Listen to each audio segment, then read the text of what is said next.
Hello mga beshi, magluluto po tayo ng sinigang na bangus sa pinagkuluan po natin ng baboy. Dapat po sinigang na baboy, kaso po mataba po yung ating baboy.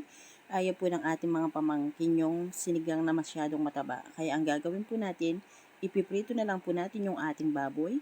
Tapos po yung sabaw po ng pinagkuluan ng baboy na may asin, siya na lang po yung gagamitin natin sa bangus para mas masarap at malasa.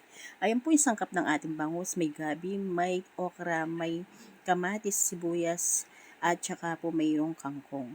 Binuhos po natin yung ating gabi para lumambot po siya, and then tinanggal na po natin siya pagkalambot niya kasi po tutunawin po natin yung pampalapot, and then nilagay po natin yung ating puting sibuyas at saka po yung ating kamatis.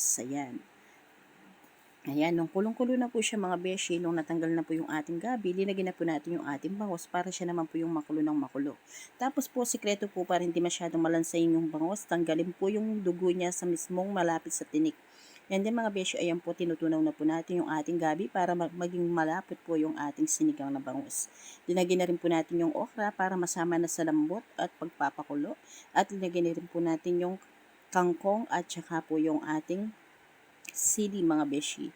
And then, ayan na po yung ating gabi. Nilalagay na po natin siya dahil nga po, kumulo na po siya ng bahagya, yung may okra at saka kangkong, para po lumapot na po yung sabaw ng ating sinigang na bangus. Wala lang po tayong labanos mga beshi. Ayan po. Ayan, ayaan lang po natin siyang kumulo ng kumulo. And then, lalagay na po natin yung ating pampaasim. Ayan. Ganyan lang po yung amin mga beshi, hindi po kami naglalagay ng luya dahil po ang sekreto lang para hindi malansa, tatanggalin mo lang po yung pinakadugo niya sa gitna, yung sa may tinik ng bangus mga beshi. And then ayan po mga beshi, malapit na pong maluto at ma-plating yung ating masarap na sinigang na bangus bagay sa maulan na panahon. Ayan mga beshi ko.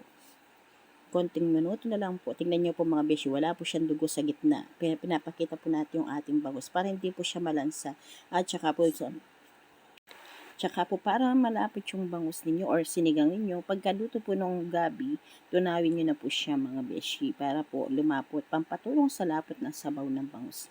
Ayan na po yung ating masarap na sinigang na bangus na bagay sa maulan na panahon mga beshi ko. Ayan. Maraming salamat po.